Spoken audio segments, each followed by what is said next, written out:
Hello and good morning. Today's the 30th of April 2018 and we're at the end of the month, and it has certainly been a wonderful couple of weeks. The last update was on March 15th, and there's a reason why I wanted to wait so long, so that you could actually see the targets being reached as well as the kind of support that we were going to see.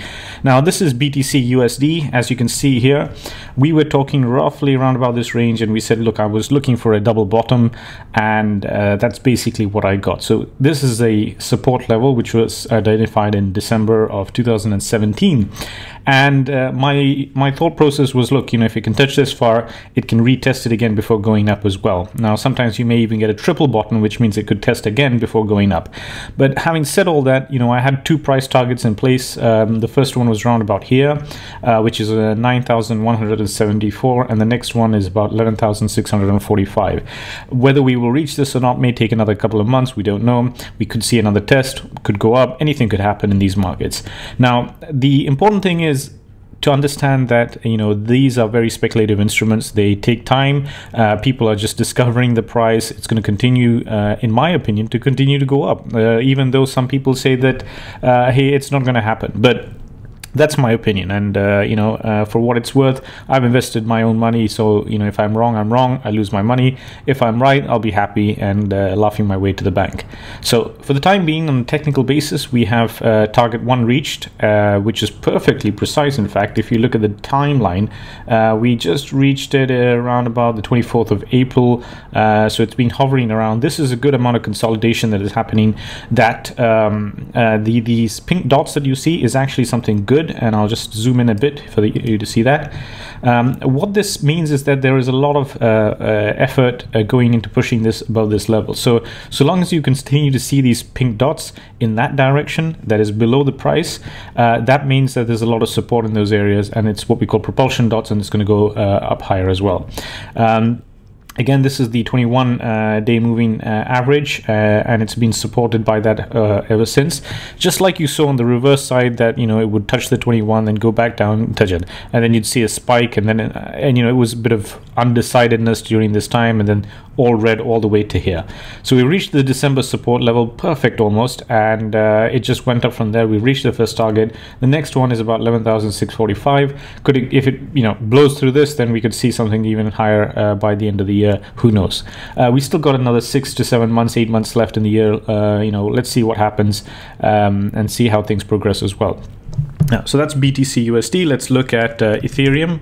Now, I have a couple of interesting things on Ethereum, so let me just track back a bit here. We'll go to reset.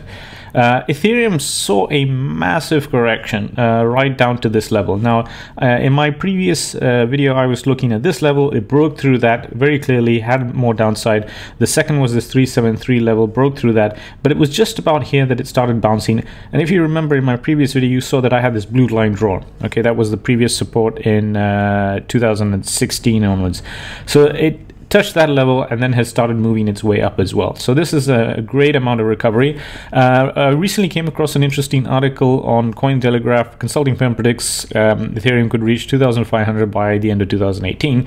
If it does that, very well and good. We're at about 600, 700 level. So there's a lot more upside, but be aware.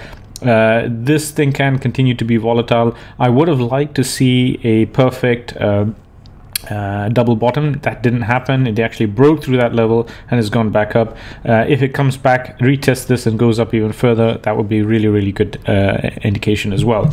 Now LTCUSD was also an interesting one that we had looked in. We talked about the consolidation pattern, and we're waiting for the squeeze, and the squeeze just towards the downside. There was a lot of selling pressure there, and now it's starting to pick up. So if you look at it on a very big picture level, you've had your drop, then it bounced up, hit the second drop again, round about this level, has managed to do a double bottom and is slowly inching its way up. I personally prefer that these cryptocurrencies move slowly and steadily, and the euphoria has gone and all that, but there's more to be seen. Now, what about the other 1,000 or so cryptocurrencies? Well, we shortlisted a couple of them to about 20 or so, 25 that you need to keep on your watch list. If you're interested, I would highly recommend you click the link to our website, and you can access it at master.zencapital.com, the blockchain cryptocurrency. So this is basically the same thing.